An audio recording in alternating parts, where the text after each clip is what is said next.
हाय, good afternoon Hajda जी। सो Nifty और bank Nifty दोनों ही अपने सपोर्ट लेवल्स पर फिलहाल है। लाइक निफ्टी अपने 20 डेमा पर अभी फिलहाल प्लेस्ड है और बैंक निफ्टी अपने पिवट लेवल्स पर है दिन के।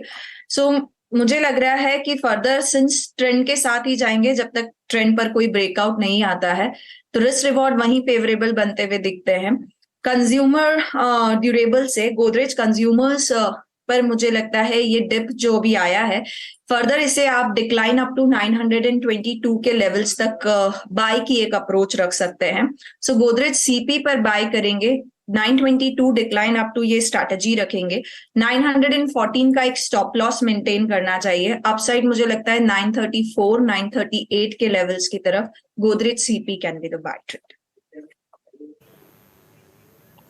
ओके, गोदरेज सीपी यानी अगर आप एक और बाजार की जो एक मजबूत धड़ा है, आई मीन एफएमसीजी, उसी पे अगर आप देखें अपने आप को टारगेट कर रही है 921 पे, ये गोदरेज सीपी की कॉल है।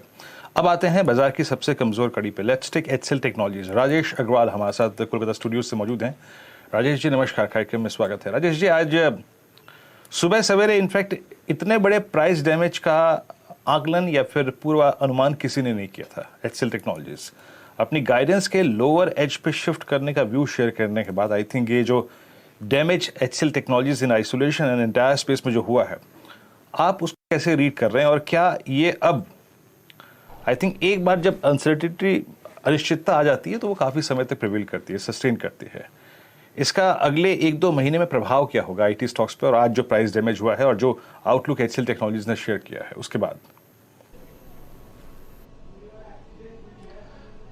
गुड आफ्टरनून वेदन जी, हर्षदा जी और भी पैनल में जो मित्रगण हैं सबको नमस्कार। ये सही कहा आपने कि आज जो सुबह सुबह एचसीएल टेक के गाइडेंस के बाद हुआ वो किसी ने सोचा भी नहीं था कि एक दिन में ही एचसीएल टेक इतना गिर जाएगा और इसके प्रभाव से दूसरे जो दिग्गज है इन्फोसिस, टेक महिंद्रा वगैरह, वहाँ भी डैमेज देखा जाएगा।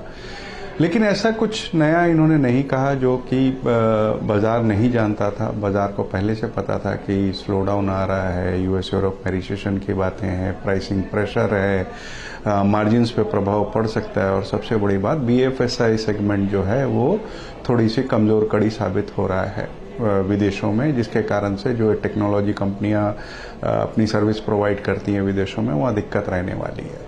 अभी ऑफिशियली जब इनके बयान आए कि lower range of the guidance में इनकी रेवेन्यू ग्रोथ आएगी तो बाजार ने एक बार इसे थोड़े नेगेटिव हालात से लिया है।